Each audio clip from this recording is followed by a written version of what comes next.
Já estamos aqui no P7 Criativo para comemorar o 25º episódio dessa primeira temporada do Democratize, no ar em todos os canais de vídeo da Rede 98, 198, 698 da Claro TV, tem TV aberta 29.1 é digital Belo Horizonte, 22.7 Lagoas. Os nossos aplicativos na Google Play, no App Store, não baixou até agora, baixa para andar com a 98 por onde você estiver. Tem também o nosso site, 98live.com.br, e estamos no YouTube. Lá você dá o like, inscreve-se no canal. Já somos quase 400 mil inscritos, a gente quer muito mais. Então, que a tua participação, participe conosco. Você agora nos acompanha nos canais de vídeo, mas a partir das 10 da noite você vai nos acompanhar em reprise na 98 FM 98,3. Democratize, que começou no primeiro episódio, a gente meio sem entender direito como é que ia chegar até o fim. E esses três batalhadores pela ideia de transformar a democracia numa coisa que as pessoas possam conversar todos os dias, conseguimos resistir a 25 episódios. Gabriel Azevedo, boa noite, prazer falar com você, Gabriel. Ô Paulo, muito bom estar aqui cercado de uma plateia que topou participar com a gente no topo do P7 Criativo aqui na Praça 7, no traço do genial Oscar Niemeyer, que fez esse prédio aqui na década de 50. E é bom ver um programa chegar no seu 25º episódio com tanta participação do teu lado e do lado do Augusto. Professor Augusto de Franco, como é que as democracias nascem? Como as democracias nascem.org, você entra lá e adquire o livro do Augusto. Um livro delicioso de ler, mas muito mais do que delicioso de ler, um livro que deixa aí mensagens que são ricas para quem quer conversar sobre democracia. Professor, boa noite, prazer falar com você. Boa noite, Paulo, Gabriel. Eu estou bem feliz da gente ter conseguido chegar ao 25º, quer dizer, uma temporada inteira do programa Democratize. Não há nenhum programa, eu acho, de televisão, mesmo no YouTube, que seja dedicado exclusivamente à democracia. Vocês conhecem algum?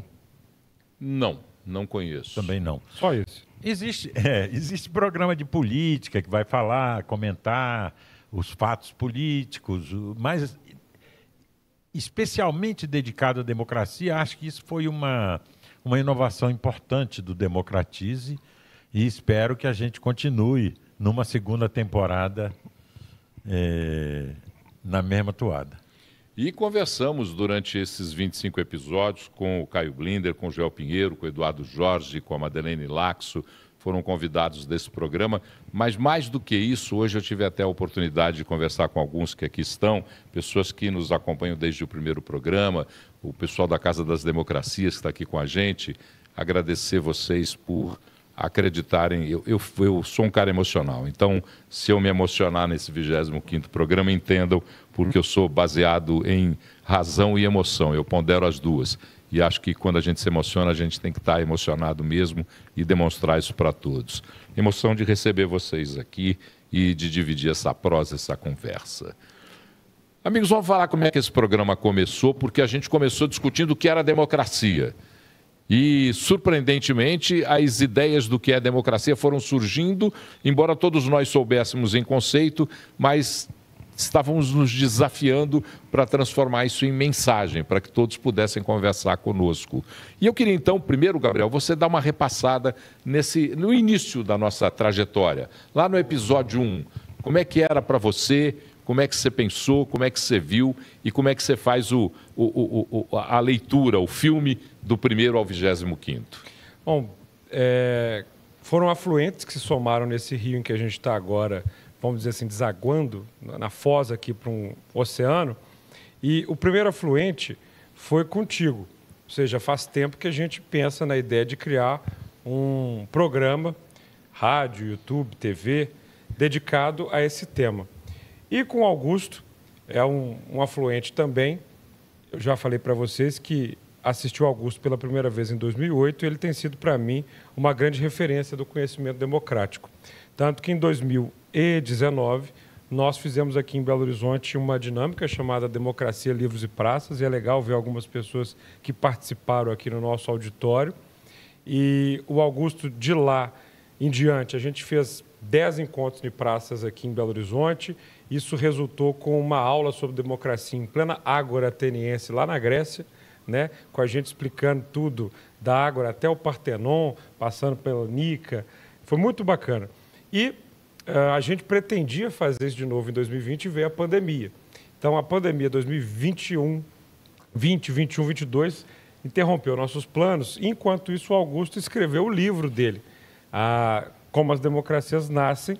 E nós, com pessoas que estão aqui nesse auditório, inclusive, tomamos a iniciativa de criar o movimento Casas da Democracia, que tem sede, inclusive, nesse P7, logo aqui abaixo da gente, no 22º, né? Nós estamos preparando um conjunto de atividades do ano que vem. E quando você me pergunta de lá para cá, 25 episódios, eu fico muito satisfeito porque muitos dos nossos telespectadores, ouvintes, resolveram entrar em contato para perguntar como é que pode se expandir a democracia localmente.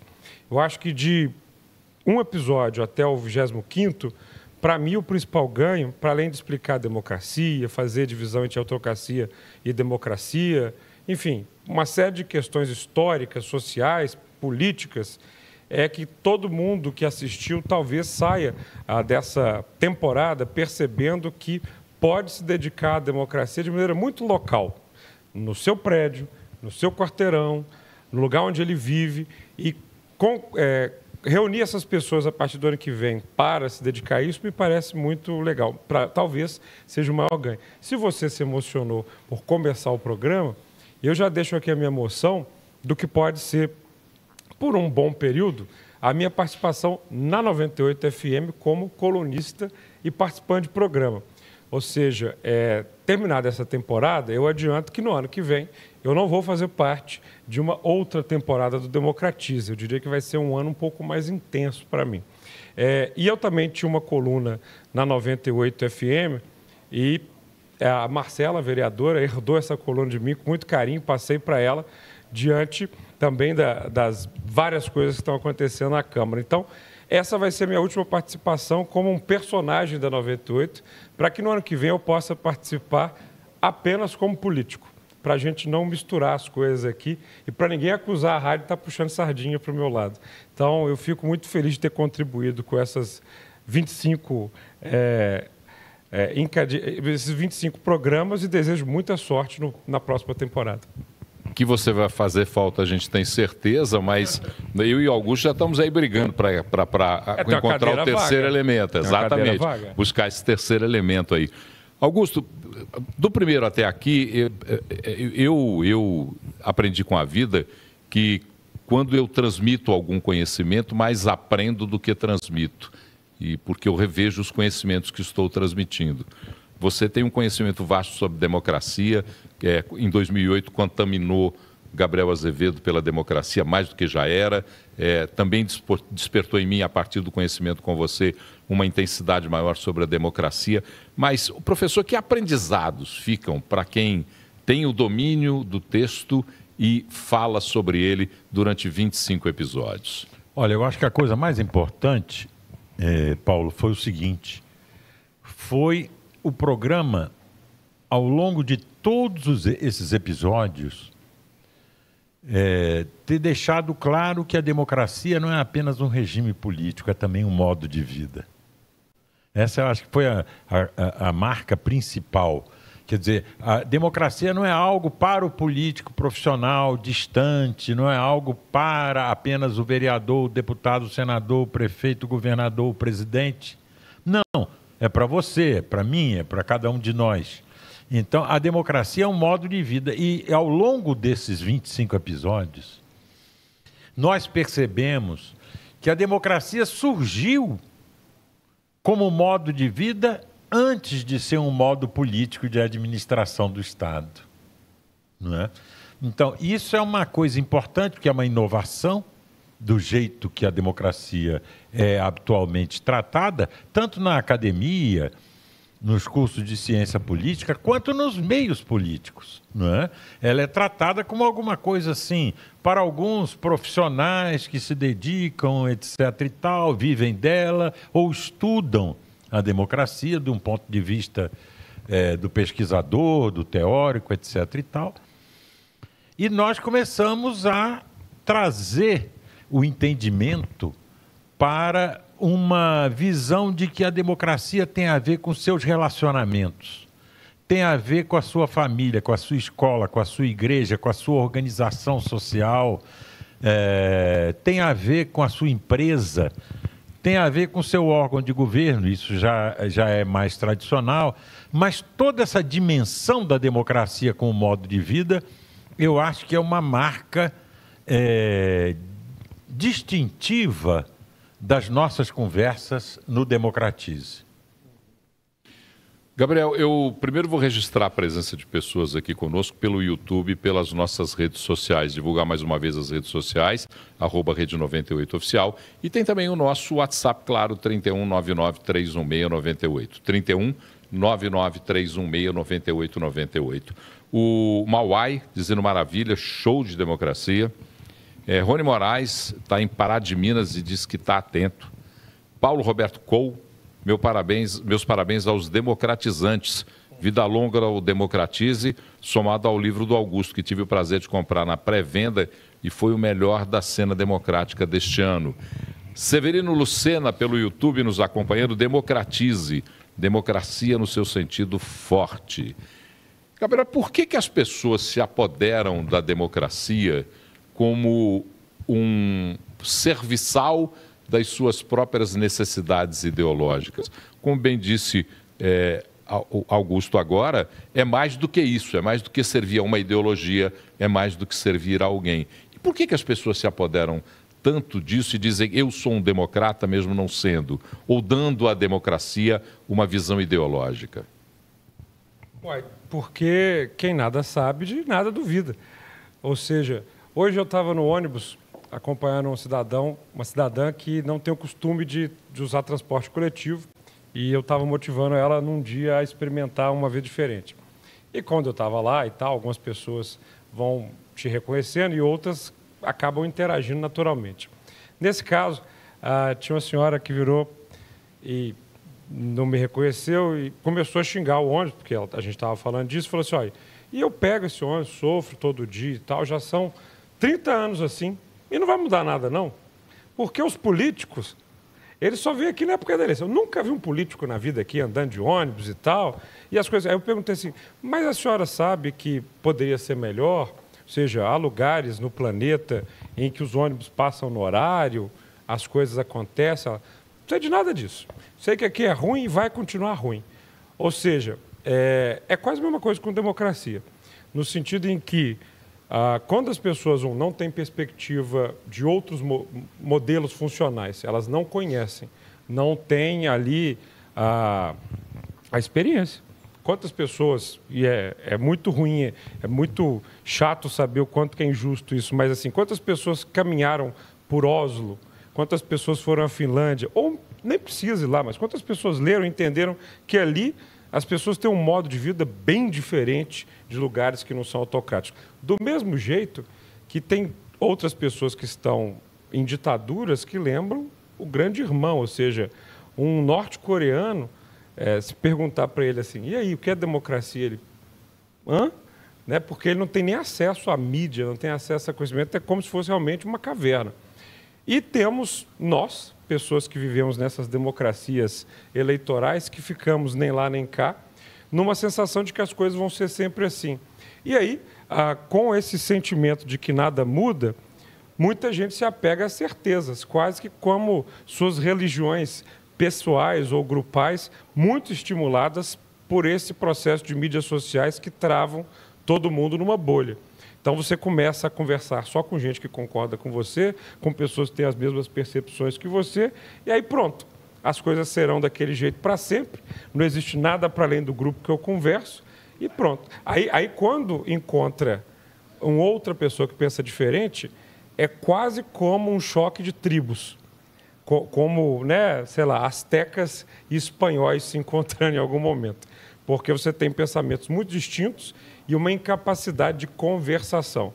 A sua pergunta pode ser resumida nisso. Quando não há conversação, mas o Paulo falou democracia e ideologia, não é? Quer dizer, a democracia não é uma ideologia. Não é. Não. Você tem, por exemplo, o Chile é uma democracia liberal, e o governo do Chile é tido como um governo de esquerda.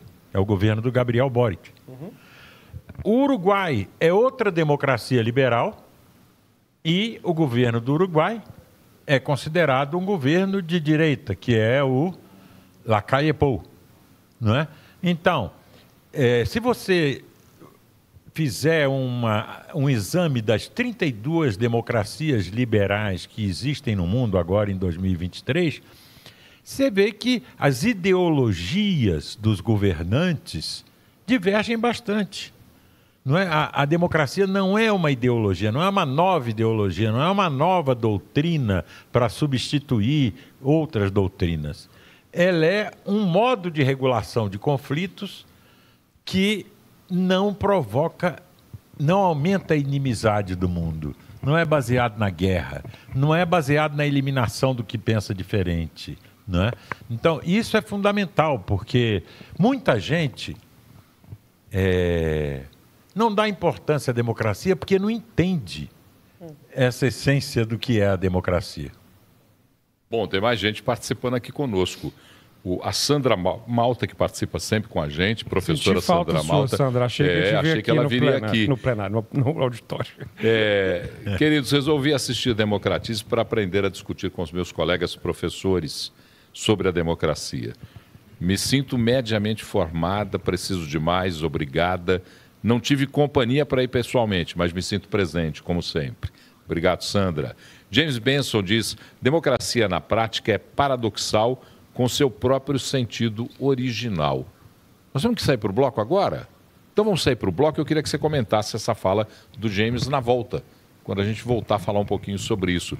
Intervalo é rapidinho, não sai porque você vai perder. Fica atento, você pode sair da sala, voltar, mas sempre com o olho ali para voltar para o segundo bloco do Democratize. Rapidinho a gente está de volta.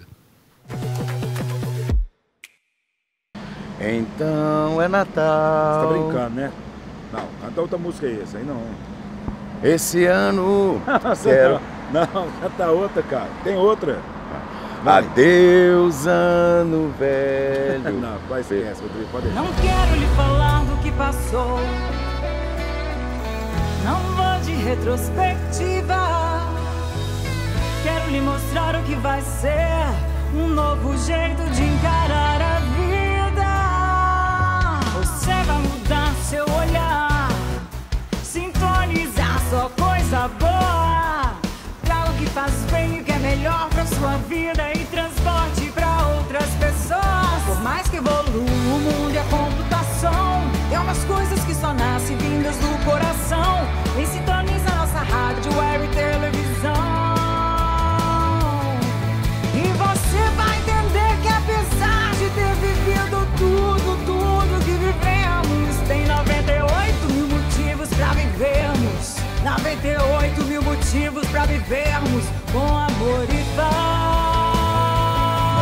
Você pode até dizer que a moda agora é viver só reclamando, mas se você virar na chave pode ver. Se você virar na chave pode ver que um ano novo vem. No rádio, na TV, no celular, onde quer que seja. Em 2024, a Rede 98 vai estar com você. Feliz Ano Novo! Tem 98 mil motivos pra vivermos. 98 mil motivos pra vivermos. 98 mil motivos pra vivermos com amor e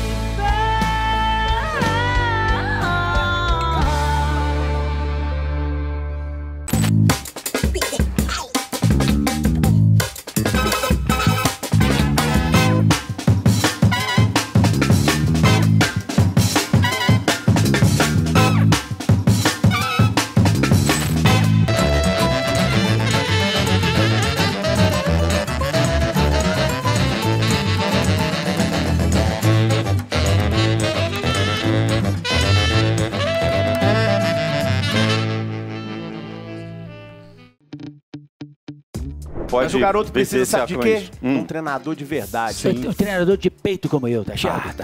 Filipão é bundão, tá certo? Bundão. Filipão é bundão, tá certo? Não tem coragem. Como que lançou o Vitor Roque? Quem lançou o Vitor Roque? Aqui, tá aqui o papai, tá certo? Gladstone. Tá aqui, certo? ó. Tá aqui o papai, pô. Na Neymar. final de Copa do Neymar. Brasil. Eu lanchei o Neymar. Senhor também. Eu aqui também, pô. Verdade. Eu vou falar pra você. 17 anos no tudo. Santos, no Eu lanchei um menino de voando. 13 anos no profissional, pra você ter noção. Isso é 13 foda, anos. Qual o nome Ele entrou dele? Não lembro o nome, mas eu lanchei. Bom, você está nos acompanhando aqui do P7 Criativo e as imagens que você vê são imagens daqui do alto do P7 Criativo, do 24º andar do P7 Criativo. A gente mostrando a Praça 7, o pirulito da Praça 7. Pode dar umas dicas de urbanismo e democracia com a imagem em 1 minuto? Pode, fique tranquilo. Foca de novo lá no obelisco. Agora ele... Aí, Isso. pronto, está de volta aí. Para quem não é de Belo Horizonte, isso é uma praça. Ou pelo menos é assim chamada. Porque originalmente não havia tantos veículos. Era de fato um entroncamento de 2 grandes avenidas, Amazonas e Afonso Pena, e 2 ruas, né? A Rio de Janeiro e a Carijós. E o que aconteceu é que com o tempo, a praça que era circundada, né, com as árvores, todo mundo caminhava e conversava ali, sabe, Augusto? Esse era um ponto de encontro da cidade. Isso foi sendo substituído por um trânsito muito maluco. E os espaços que foram reformados ali nos anos 90, sobretudo, eu vejo daqui a arquibancada democrática, era assim chamada, para grandes encontros e manifestações, as pessoas subirem e falar, nunca foram compreendidos assim pela sociedade. Sempre foram vistos mais como um banco.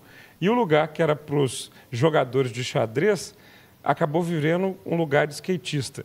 Eu gosto de dar esses exemplos porque espaço público não é espaço estatal, não é o que o poder define que as pessoas vão fazer lá, é o que acabam elas próprias definindo e fazendo. Uma ligação direta entre o que é urbanismo e democracia da maneira mais simples, vendo as imagens da Praça 7. E falar um pouquinho sobre o que disse o nosso amigo James Benson aqui na saída. Democracia na prática é paradoxal com seu próprio sentido original. É um paradoxo? Não. Acho que não. O sentido original da democracia é simples. É viver sem ter um senhor. Isso é o que funda a democracia. Quer dizer, você pode ser cidadão e não súdito, não é? Porque se você tem um senhor, você é súdito, né? Então, a primeira vez que a democracia aparece num texto escrito, ela aparece numa obra de Ésquilo chamada Os Persas, 476, por aí e tal, em que ele diz, olha, os atenienses são um povo que não tem um senhor. Né? E aquilo ali era muito difícil das pessoas entenderem. Como é que pode existir um povo sem ter um senhor? Né? Porque ninguém tinha ideia de que as pessoas interagindo podem se auto-organizar e se autoconduzir. Não é? Então, para mim, isso esse é o fundamento principal da democracia. Não é? Que muitas vezes é esquecido. Né? A democracia vira assim... o processo eleitoral, as pessoas confundem. Se você sair na rua aqui embaixo, até na Praça 7 mesmo, né, perguntando para os transeuntes o que é democracia, o cara vai dizer, a democracia é porque aqui tem eleição, eu posso escolher. Os russos pensam assim. Talvez. Os russos sentem-se numa democracia porque podem votar. Em geral, no Putin. No Putin.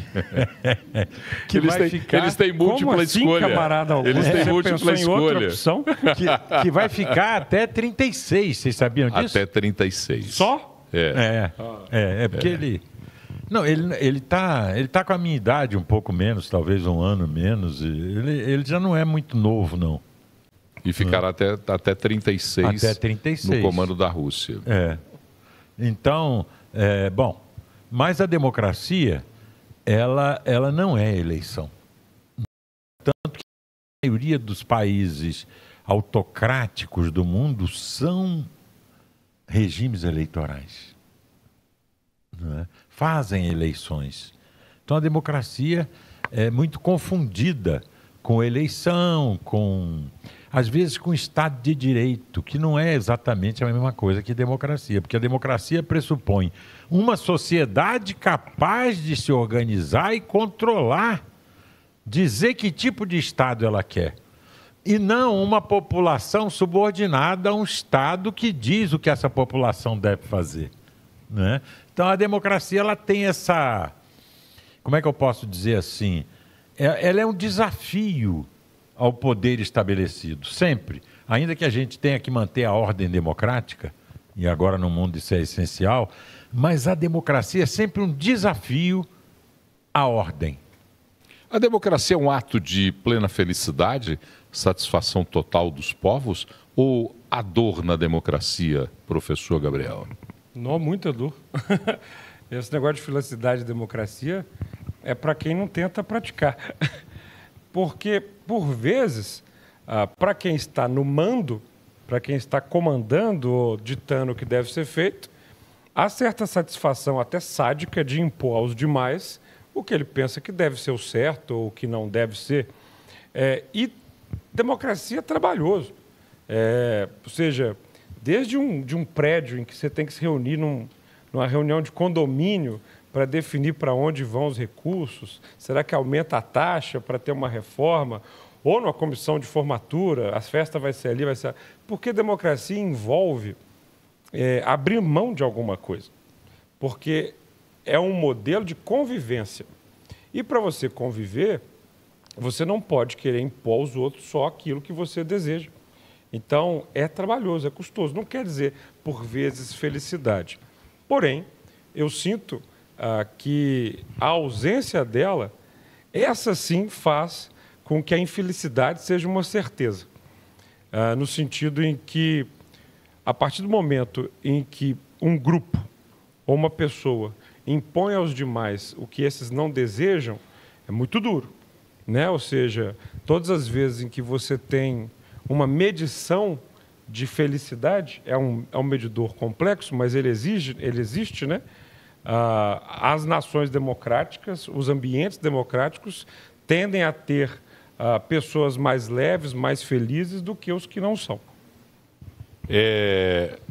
Vamos lá, tem mais gente participando aqui. Juliano de Contagem, grato a vocês, passei a gostar e entender de política graças a vocês. Gabriel vai fazer falta no programa, tá aí, já tem gente reclamando, mas nós vamos nos esforçar, tá? Eu e Augusto vamos dar o melhor de nós, pode ter certeza disso. Os dois são muito melhores do que eu, o Augusto aqui. É o Juliano de Contagem, disse que ganhou um livro, inclusive, no nosso programa. O Carlos Kleber disse que uma democracia requer obrigatoriamente o que se chama de polarização. Não. Tem que ter divergências de ideias, senão só haveria um pensamento. Kleber, que confusão. Quando você polariza, você quer dominar o outro. Aquele que polariza, ele quer eleger o outro como inimigo. Então, como é que alguém que quer eleger alguém como inimigo e é tirana essa atitude fala em democracia? A gente vai falar mais um pouquinho sobre isso. O Fernando de Matosinhos participa muito com a gente. Parabéns a todos os responsáveis pelo programa. Márcio Luiz diz parabéns pelo programa, uma oportunidade para falar sobre política e democracia sem viés ideológico, mas eu queria conversar um pouco mais sobre o que disse o Carlos Kleber, que a polarização é necessária para a democracia. Não, porque... a democracia, ela não é o regime da maioria, ela não é o regime do pensamento único, ela é o regime que contempla múltiplas minorias, opiniões de múltiplas minorias e, portanto, é um regime que dá um tratamento à divergência. A divergência faz parte da democracia. Agora, divergência não significa polarização. A polarização é quando você cria polos que deformam o campo social, de sorte que você vai para um lado ou vai para o outro, ou vai para o outro. Se você está de um lado, o outro te acusa, e se você passa para o outro, a mesma coisa. Então, a polarização, ela não favorece ao livre debate de ideias, não favorece a construção de consensos, não favorece a você ter uma consciência de quais são os dissensos que existem naquele lugar, não é? Porque ela reduz tudo a dois polos, em geral, né? A polarização de dois polos, a dois polos em confronto.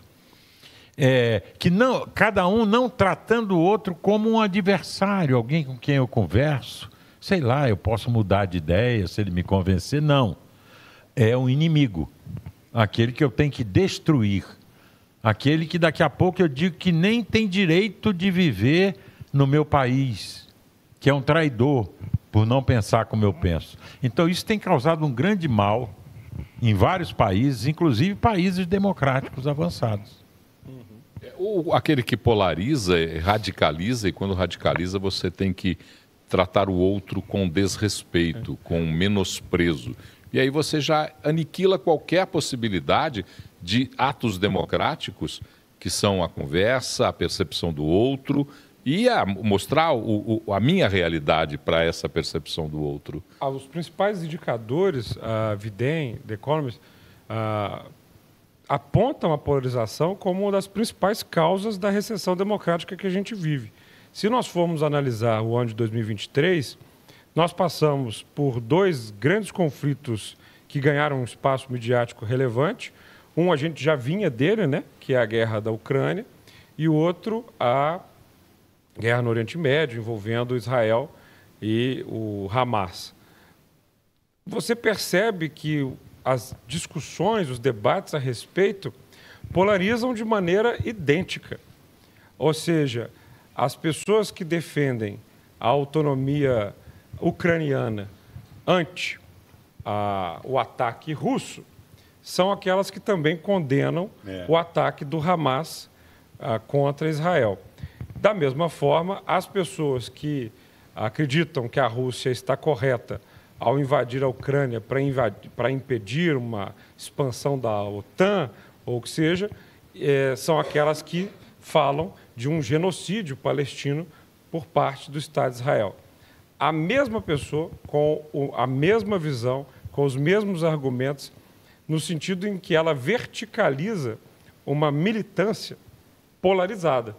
E, possivelmente, esse mesmo grupo de pessoas vai ter uma opinião sobre as eleições americanas, sobre o que acontece no Brasil. Ou seja, a polarização é muito complicada porque ela faz do cidadão uma espécie de torcedor, de militante.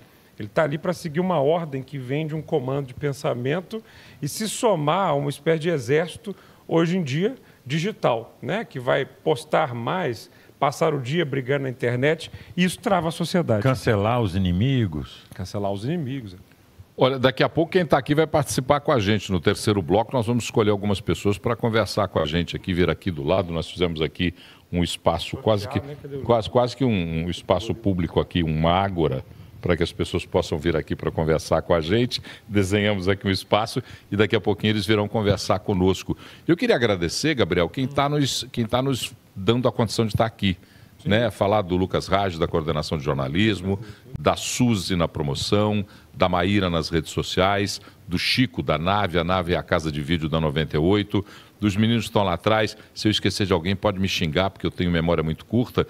Ricardo Ribeiro, Leandro, Rafa Ribeiro, nosso popular chassi de grilo, um rapaz muito esbelto, e Dieguinho ele não aparece porque ele é menor do que a bancada que está ali, mas são esses que estão nos ajudando aqui, toda a equipe técnica de jornalismo da 98 que nos ajudam a fazer esse nosso Democratismo 25º episódio, final da primeira temporada.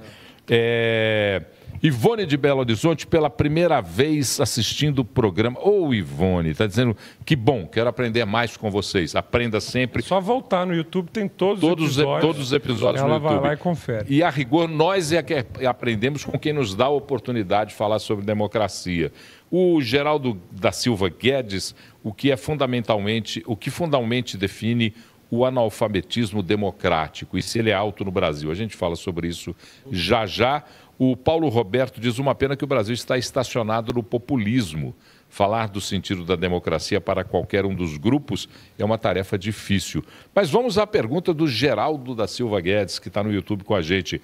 O que fundamentalmente define o analfabetismo democrático e por que ele é alto no Brasil? Ele é alto, ou profundo e generalizado. Na verdade, não é bem analfabetismo. A gente diz assim, mais ou menos é uma expressão metafórica, não é? Porque não é, a democracia não é um conteúdo que eu enfio, não é um alfabeto que eu enfio na cabeça do sujeito e de posse daquele conhecimento ele virou um democrata, não.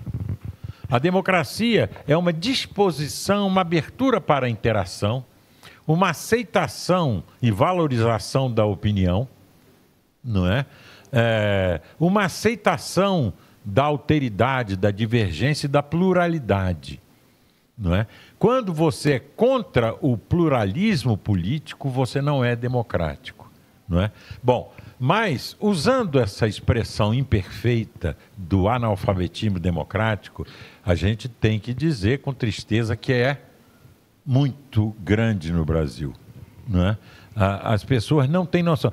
Não é grande assim entre a população em geral. É grande nos órgãos políticos. Se você fizer 20 perguntas básicas sobre o que é democracia e sobre o que não é democracia, hoje no Congresso Nacional, olha o que eu vou dizer aqui. A maioria, quantos são? 593 deputados federais, mais 81 senadores. Eu vou dizer que a maioria não seria aprovada num teste desse. Aliás, eu acho que não seria aprovada, não, nem começaria a responder o teste, e alguns deles se recusariam a responder o teste. Sobre o que você perguntou, que qualifica talvez alguém que não entenda bem a democracia, eu acho muito legal compreender a democracia sob o ponto de vista histórico. É muito legal entender como ela surgiu, quanto tempo ela durou na primeira vez que ela surgiu, como é que ela ressurgiu, como é que ela se espalhou, como é que ela coexiste hoje no planeta. Acho que essa é uma coisa legal. E tudo isso você, assistindo os episódios anteriores, tudo lá. Nós abordamos tudo isso nos 25 episódios aí. Por que ela está em crise? Por que está em crise agora? Por que os índices apontam tanta divergência? Segundo modelo legal de aprender, tudo isso está no livro do Augusto, né? Como as democracias nascem.org.br, você adquire. .org, perdão. Tem até aqui também alguns. Ponto de vista dos dados, ou seja, o que faz, de fato, democracia se mede? Se mede. Entendeu? Democracia não é eu acho que é democracia. Não, você tem indicadores que mostram. E eu acho que um terceiro ponto relevante para compreender a democracia é sob o ponto de vista da melhor maneira que o homem inventou até hoje de passar conhecimento, que é contando história. A gente sugeriu ao longo do programa vários filmes, vários livros, várias histórias que vão contando o que é, o que não é democracia. É muito difícil alguém passar pela Revolução dos Bichos, leitura ou filme, e não compreender um pouquinho mais o que é democracia. Ou assistir Duna e não compreender um pouco mais do que é democracia. Nós estamos já voltando para o terceiro bloco, porque temos que sair para um intervalozinho rápido. Já te falei, se for sair, sai com o olho na TV, para poder voltar rapidinho, porque a gente já está de volta com o terceiro bloco do Democratize, direto do P7 Criativo, coração de Belo Horizonte, Praça 7, 25º episódio de uma primeira temporada. A gente volta já.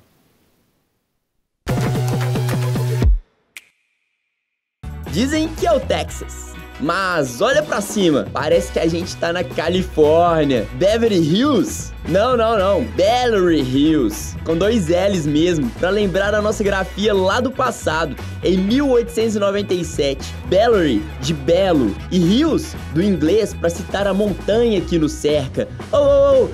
Mas não tem montanha no Brasil, tem serra. Vem com essa não, a gente passa a vida toda chamando o trem de metrô, e você aí querendo diferenciar montanha de serra? Temos montanha sim, uai. Inclusive, a vista lá de cima é maravilhosa. Parabéns, Belo Horizonte, parabéns, BH, parabéns, Beverly Hills, 126 anos da melhor cidade do Brasil, ou melhor, do mundo.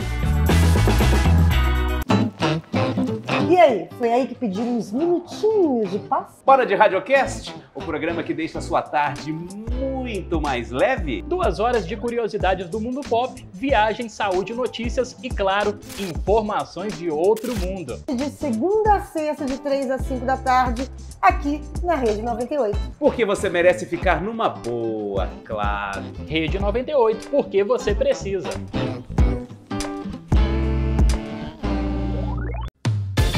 Pode ir tranquilo com sua CNH em dia. Levou multa injustamente e está com excesso de pontos na sua carteira? Você tem direito à defesa e a Facilita Brasil facilita tudo para você. Envie um WhatsApp para 99452-5005 que a Facilita protocola o recurso sem complicação e ainda parcela tudo em até 12 vezes. Não perca sua carteira sem antes falar com a Facilita Brasil. 99452-5005. Facilita Brasil, ajudando a garantir os seus direitos.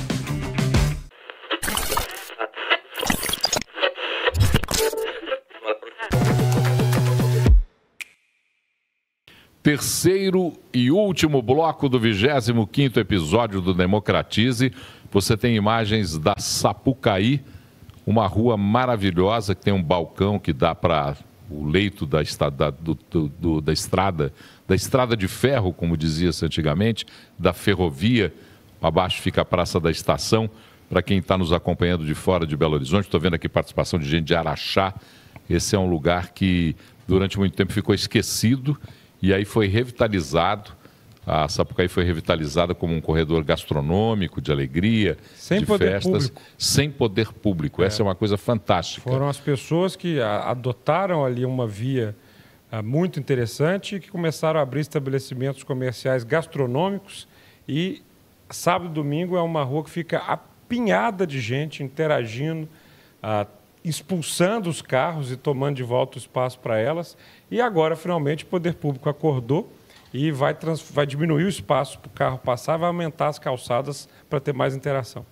Bom, então com as imagens da Sapucaí que você acompanhou, nós temos agora esse terceiro bloco, onde os que estão presentes aqui no P7 Criativo vão ter oportunidade de fazer perguntas para Gabriel, para Augusto, para mim, para quem quiser, fique à vontade, fazer o seu comentário, falar sobre democracia. E o Alexandre é o primeiro que está com a gente aqui. O Alexandre, prazer. Muito obrigado por estar aqui conosco. E desembola a pergunta. Claro. Primeiramente, agradecer aqui a oportunidade da 98 de estar falando aqui com vocês. Parabenizar os três, que assim, a gente está tendo uma aula aqui agora de democracia realmente. Minha família, inclusive, é grega, então, assim, democracia acaba que fica muito simbolizada aqui para a gente. Ontem mesmo, lá no bairro, a gente sofreu por um processo democrático, onde votamos por uma implementação de pista de caminhada ou não, ou seja, a democracia está presente realmente em nossas vidas. A minha pergunta é a seguinte: todo mundo sabe que acaba que nosso cenário brasileiro, de Belo Horizonte, de Minas Gerais, está sofrendo por turbulências políticas. E eu gostaria de fazer a pergunta de que os próprios políticos tendem a alterar a democracia, tendem a prejudicá-la, ou os políticos estão ali para realmente defendê-la? Essa é a minha pergunta. Pergunta para o Gabriel. Gabriel, vai lá. Gabriel, a pergunta é dirigida para você, Gabriel. Não tem nem jeito. Político foi feito para trabalhar a favor da democracia ou para atrapalhar a democracia? Vereador Gabriel Azevedo. Para usá-la. Ou para usá-la em benefício próprio. Eu vou usar um ensinamento do Augusto, que é a democracia, quando ela surge, ela trabalha a abundância, no sentido em que as pessoas não se elegiam. Podiam ser até sorteadas, ou melhor, eram sorteadas, e a partir do momento em que você sorteia, a sociedade preparava todo mundo para participar. Hoje, um dos problemas do regime democrático, sobretudo sob o ponto de vista da democracia representativa, é a escassez, a saber, a escassez de vagas para a representação. Numa cidade gigante como essa, Belo Horizonte, que a gente está assistindo aqui pelas janelas, com quase 1.300.000 habitantes, você tem uma Câmara Municipal com 41 representantes desse povo todo. Não é todo mundo que quer representar o povo nas decisões que consegue chegar lá. E essa dificuldade de chegar lá faz com que a competição, seja para a Câmara Municipal, seja para a Prefeitura, elimine muita gente que gostaria de participar e acaba fazendo com que haja uma divisão nesse processo de participação. Esse senso de competitividade e de escassez que a democracia representativa criou na eleição faz com que haja uma natureza, ou parcela de uma natureza do ambiente político que é muito nefasto para a própria democracia. Eu acho que, de modo geral, eu te respondi. O Bruno Fernando Riffel está conversando com a gente de Araxá. Daqui a pouquinho eu vou colocar a pergunta do Bruno O Jober está aqui com a gente. O Jober é cadeira cativa do Democratize, é cadeira cativa. Ele é tão cadeira cativa que ele trouxe um livro para ser sorteado ao final do programa. A gente vai sortear o livro que ele trouxe já já. E Jober é tão cadeira cativa que o dia que ele não pôde assistir o programa, falou, não estou podendo, mas eu vou ver daqui a pouquinho. Jober, diga lá, prazer te receber aqui. Obrigado, é um prazer estar aqui com vocês. E o livro é uma singela contribuição a todos, ao pessoal que nos assiste todas as semanas, né? E não é nenhuma pergunta, Paulo, é só uma constatação para quem não pôde estar aqui com a gente, que a importância desse programa, né? A importância de falar de política, a importância de falar de democracia. Nós temos aqui no nosso auditório aqui um aluno do 8º ano da Escola Municipal José Madureira Horta, ali da região da Pampulha, que, coincidentemente, é meu aluno e nós nos encontramos aqui na chegada, na portaria, e eu gostaria só de apresentá-lo para vocês. Vem até aqui para ser apresentado. Olha o livro que ele trouxe aqui, vai mostrando enquanto ele... O livro que o Jober trouxe está aí, ó. Foco no... Queimando Livros, o subtítulo... Uma jornada de 3.000 anos, desde que as tábuas de argila mesopotâmicas, passando pela queima de livros perpetradas pelos nazistas na Segunda Guerra e a censura dos governos ditatoriais até a era digital, que apresenta os riscos ainda maiores ao conhecimento e à liberdade de ideias. Ou seja, Queimando Livros explica como a sobrevivência do conhecimento é vital para a nossa civilização. Mas apresente o seu aluno. Quantos anos você tem? 14. 14 anos. Está aqui com a gente. Que bom, que legal te ver. É um prazer mesmo estar aqui, viu? Fico muito feliz de ter encontrado com ele aqui. Na hora que passou aqui, é muita coincidência. Como é seu nome? Tiago. Tiago, está aqui o Tiago. Obrigado por ter vindo, Tiago. Que bom. Quer perguntar alguma coisa? Quer botar fogo nesse parquinho? Não bota fogo nos livros. Nos livros não. Mas no parquinho da democracia você pode ficar à vontade de perguntar. A democracia em si é uma junção das liberdades civis e dos nossos direitos políticos. No Brasil, como é que os nossos direitos políticos estão sendo ameaçados? Olha que agora, professor, essa geração, se vier com essa força toda, vai nos deixar em sinuca muitas vezes. Mas vamos lá. A democracia é isso mesmo. São direitos políticos e liberdades civis. Não é? Um país democrático tem direitos políticos e liberdades civis acima de um certo patamar. Quando esses valores caem, aí você diz, não estou mais numa democracia. Em geral, liberdades civis, elas são ameaçadas toda vez que há uma ameaça à liberdade de expressão, à liberdade de organização, à liberdade de reunião. Em suma, agora no Brasil, vou dar um exemplo que você pediu, por exemplo, essa recente decisão do Supremo Tribunal Federal sobre a liberdade de expressão. A responsabilidade que os veículos teriam por uma por uma opinião emitida por outrem. Isso é uma liberdade, isso é uma ameaça à liberdade de expressão, né? Bom, as notícias são as de que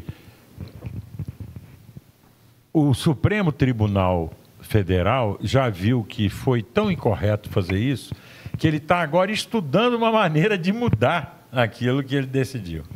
Não é? Porque se eu responsabilizo um órgão de imprensa, e a imprensa é uma instituição da democracia, se eu responsabilizo por alguma coisa incorreta que um entrevistado vai dizer, não é? Eu obrigo a esse órgão a restringir a capacidade de ouvir as pessoas, não é? Isso é uma ameaça à liberdade de opinião, não é? Por exemplo, você vai fazer uma entrevista ao vivo com alguém e alguém fala uma mentira qualquer, eu não posso ser responsabilizado por isso, não é? Por ter faltado ao dever de cuidado. Então, isso foi só um exemplo de que, em democracias falhas, como é o caso da nossa, não é? Que nós não somos no Brasil uma democracia liberal, somos uma democracia apenas eleitoral. Liberdades civis e direitos políticos estão sempre sob ameaça. sob ameaça. É interessante esse fato que você, esse episódio que você relatou, essa aprovação pelo STF, porque na oportunidade a gente debateu isso e nós inclusive fizemos pela 98 um editorial, e é incrível como as pessoas não conseguem entender que defender essa liberdade plena não significa uma tomada de posição protetora ou protetiva ao veículo. E as pessoas interpretavam assim, vocês estão reclamando porque vocês não querem ter responsabilidade sobre quem vocês entrevistam. É tão difícil fazer entender que é uma ameaça que hoje pode parecer pequena, mas ela daqui a pouquinho está tomando outras proporções se nós não nos manifestarmos contrários a ela. O Luiz está aqui, o Luiz já até presenteou o Gabriel Azevedo com o livro Ruas e Rios, é isso? Rios e Ruas, é o inverso. Obrigado. Rios e Ruas, falando sobre São Paulo, né? E São Paulo, os rios urbanos de São Paulo. Os rios urbanos de São Paulo. São Paulo, assim como Belo Horizonte são ribeirões e córregos. São Paulo tem uma infinidade de rios que foram transformados em avenidas e que interferiram na vida da cidade. Que bom você estar aqui e, por favor, participe deste Democratize. Muito bom estar aqui mesmo. Na verdade, fiz questão de vir, porque eu vejo a importância que um programa como esse, que vai falar basicamente sobre democracia, que tem como tema principal a democracia, que consegue ficar e ter a participação que tem, eu acho muito importante. Então, eu gostaria de deixar uma pergunta, tem a ver com a questão básica, uma questão que eu considero básica da democracia, que é a autorresponsabilização. Quer dizer, a democracia tem muito pouco a ver com terceirização. E as pessoas acham que tem. Vou eleger um representante. Em geral, né? As pessoas têm essa noção, em geral, né? Vou eleger um representante e é isso que eu tenho que fazer e ele depois cuida disso. E quando na minha visão, a democracia, ela tem muito mais a ver sobre como a sociedade controla o governo ou a gestão pública, a política pública, do que como eu elejo alguém para tocar essa política e depois retornar para mim o que eu devo fazer. Então, eu queria a visão de vocês sobre isso. Para mim, isso é básico. A minha visão é diária, né? Fala também aqui o vereador, ou seja, a maior parte das pessoas que me procura me vê como uma espécie de depositário de problemas. Ou seja, tem que olhar lá no bairro, porque não sei o que e tal. Tem que olhar, porque não sei o que. É um absurdo isso daqui. Há uma compreensão, ou seja, fui na urna, votei, escolhi alguns, e eles são os únicos responsáveis por fazer uma cidade funcionar ou fazer com que os problemas desapareçam. Por exemplo, choveu, alagou. Você jogou lixo no lugar certo ou você jogou no bueiro? Né? Trânsito está ruim. Queres abrir mão do seu carro para usar o transporte coletivo ou não, só quero fazer isso? Não, a cidade está muito poluída. Você vai querer adensar e morar no centro ou vai escolher só o modelo de condomínio, morando longe, com todo mundo vivendo numa casa?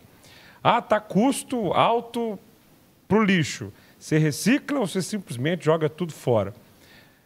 Sabe, há uma ideia, e que não é democrática, de que o governo é uma espécie de pai, né? Uma espécie de mãe, que tem que ficar cuidando sozinho de todo mundo. Quando, na verdade, a lógica de governo, e um governo democrático, surge justamente a partir do momento em que todo mundo compreende uma coexistência, uma coabitação de um lugar, e aí você divide custos e divide decisões.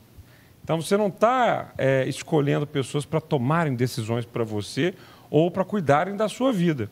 Mas é muito difícil, num país que tem tradição colonial, uma espécie de culpa grande e uma visão de que os governos são apenas corruptos e serão sempre ineficientes, tomar parte do processo para modificar. Esse caso que eu citei do ônibus me parece simbólico, que eu estou chamando algumas pessoas que usam o carro diariamente para ir trabalhar e falar, e aí, você já experimentou fazer diferente? Aí a pessoa vai perceber que ela não sabe como pega ônibus, que ela não sabe como é que compra o cartão, que ela não sabe qual é a linha, que ela não sabe quanto tempo dura, mas ela reclama do trânsito. É absurdo. Esse trânsito não anda. Sim, porque todo mundo decidiu pegar um carro. Então, você tem... E a classe média, vou chamar assim, tem uma participação muito interessante nesse processo. A partir do momento em que a classe menos desfavorecida, a ela falta tudo, não há participação, ela não sente nem que tem que reclamar, sabe? É uma vida terrível e assim será. A classe alta, muito alta, 1% do Brasil, resolve os seus problemas do seu jeito, né? E a classe média, ela paga 2 vezes. Ela paga o combustível do carro e paga o subsídio do ônibus. Paga a escola do filho e paga a escola particular.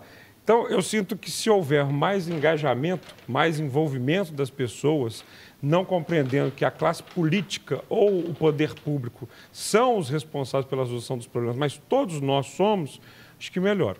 É uma coisa que o Luiz falou, que eu acho que é uma outra característica marcante desses episódios do programa Democratize, foi o que é o princípio liberal da democracia, não é? Quer dizer, não é a capacidade do governo de se impor à sociedade, e sim a possibilidade da sociedade de controlar o governo. Sim. Para que isso aconteça, é isso que o Gabriel falou, quer dizer, as pessoas têm que participar, têm que opinar, têm que, em suma, tem que se mexer. Não é? Senão uma sociedade que não se mexe não controla governo nenhum. Democracia dá trabalho. Dá trabalho. Ponto. Essa é a questão central. Ser democrata é estar disposto a brigar no sentido de discutir, posicionar-se a favor da democracia. Aquele que aceita qualquer tipo de tirania, de cara, já não consegue conviver com a atitude democrática. Eu acho que é meio que um resumo dessa nossa prosa. Quantas pessoas nós temos, para eu botar aqui no número? De 1 a 21. De 1 a 21. Então vamos lá, de 1 a 21. Vamos aqui para o nosso sorteio, porque o primeiro sorteio que nós faremos, da surpresa ou do livro do Jober? Vamos do livro do Jober primeiro. Porque o Gabriel trouxe um livro que é uma surpresa, e eu disse para ele, e se eu não gostar? Ele falou, você vai querer um, eu tenho certeza. O Jober trouxe de presente para a gente, Queimando Livros, uma história sobre o ataque ao conhecimento. Então, a gente vai fazer esse primeiro sorteio. Deixa eu pegar aqui o objeto sorteador aqui, para a gente poder sortear. Você tem um software de sorteio? 15, é o número 15. Quem tem um software, é pleno o negócio. Número 15, quem é o 15? O Paulo. 15, vem para cá, receba aqui. Vem para cá você. Muito obrigado, valeu. O seu nome é? Marcos Daniel. Marcos Daniel, você mora onde? Pampulha. Vira para lá. Vira lá. Na Pampulha. Isso. Obrigado por ter vindo aqui. Lá no Itapuã, obrigado. Isso, sou cientista político. Muito obrigado por sua presença aqui. Debate muito importante aqui. Muito obrigado. Gostou? Obrigado mesmo. Ótimo. Você já leu esse? Não. Não. Tá aí, legal. Mais um livro para você ler. Obrigado. Muito obrigado. Prazerzão te ter aqui. O meu presente tem a ver com o livro do Jober. Então, abramos o seu presente ou vamos primeiro sortear o número? Sortear o número. O número sorteado é o número 5. Quem que é o 5? Vem aqui. Seu nome? Meu nome é Lu. Da onde você mora onde? Moro no bairro Buritis. Mora no Buritis, é o Lucas do Buritis. Gabriel, então tá, aqui é surpresa você que vai abrir. Gabriel, nem pra mim ele quis dizer que livro era esse, tá vendo? Tem um laço aí. Você tem tira o laço. Tira o laço aí. Rasgar aí, tranquilo. Isso. Vamos ver qual foi o livro que o Gabriel vai nos surpreender aqui. Mostra para a câmera. Mostra lá para a câmera. Esse é o seguinte, nós já indicamos ele aqui como livro no nosso programa, mas é o livro em quadrinhos, que é O Nome da Rosa, do Humberto Eco, com ilustrações muito bonitas. E eu achei esse livro fantástico, porque tem a ver com a questão da destruição do conhecimento, ou talvez tão grave quanto destruir, impedir o conhecimento. E eu acho, já citei isso no programa, que O Nome da Rosa é uma das belíssimas aulas sobre democracia que a gente tem. Tá aí, obrigado. Eu que agradeço. Parabéns aí por... Esse livro é fantástico em quadrinhos e depois... Você gostou, Paulo? Eu sou apaixonado por ele, né? Eu sou apaixonado pelo Humberto Eco, pelo Nome da Rosa, pelo filme... Pelos quadrinhos. Exatamente. E pelos quadrinhos. Então é completa o presente. Obrigado. Obrigadão. Prazer te ter aqui. Tchau. Chegando no final... É isso? Gente, eu tô triste por um motivo, porque as minhas terças-feiras... Se até a democracia acaba, você imagina o nosso programa. Eu fico triste porque as terças-feiras para mim tem um significado especial, que é estar às 9 da noite fazendo esse Democratize ao lado do Gabriel, ao lado do Augusto. E agradecer a presença de cada um de vocês. Muito obrigado por estarem aqui conosco no P7 Criativo. Agradecer a você que nos acompanhou até agora pelos canais de vídeo da 98 e os que a partir de agora também vão estar nos acompanhando aí pela 98 FM, o canal de áudio da 98. Gabriel Azevedo, obrigado. Você nos comunicou de maneira drástica, radical, o final da sua participação. Eu a aceito porque sei dos objetivos dela. Então, muito obrigado por ter participado com a gente deste primeira temporada do Democratize. Obrigado a você, Paulo. Para quem não viu todos os programas, vão ficar todos disponíveis no YouTube. Acredito também que vai haver reprise, né, Lucas? No canal aí da 98, a rádio e TV. Vocês podem... Melhores momentos da primeira temporada. Melhores momentos. E quero agradecer muito a companhia, todos vocês da nossa equipe, viu, que trabalharam com a gente na produção. É sempre muito importante valorizar quem está por trás dos bastidores, aí fazendo a coisa rodar. A nossa querida plateia, os presentes aqui, os que sempre comentam na internet, a nossa audiência. E um agradecimento muito especial a 3 pessoas. Ao Rodrigo Carneiro, aqui da 98 FM, que acreditou no projeto e vem se democratizando e democratizando também. E a você, Augusto, que é um amigo, que é uma pessoa que se mudou para Belo Horizonte, está aqui ajudando na construção dessa cidade. É um cara a quem eu devo muito, a quem eu preciso reconhecer que faz parte da minha formação como político, cidadão e democrata. Obrigado. E você, Paulo, que é um amigo de longa data, eu tenho certeza, esse programa é só mais uma das nossas muitas aventuras em conjunto. Com certeza, muitas que virão por aí. Você sabe, eu gosto das aventuras em comunicação, fazem parte do meu DNA, eu não consigo ficar sem elas. Professor, eu te conheci um pouquinho antes do programa, depois fomos conversando, descobrindo coisas em comum, ideias boas para conversar, em comum esse laço que a gente tem com essa obsessão pela democracia, uma saudável obsessão pela democracia. Prazer ter convivido com você nesta primeira temporada e já ansioso para a segunda, viu? O prazer foi meu, Paulo. Você foi uma grata surpresa para mim também. E acho que... eu estou pensando aqui como é que nós vamos dar um salto na segunda temporada, mantendo o foco na democracia. Entendeu? Vamos pensando nisso. E quem quiser, nos ajude a pensar. Nosso WhatsApp é o 31993169898. Nos ajude a descobrir novos caminhos para a democracia. Obrigado para você que nos acompanhou até agora. O Democratize, na sua segunda temporada, volta no início do próximo ano. Uma ótima noite para vocês e até o primeiro episódio da segunda temporada do Democratize.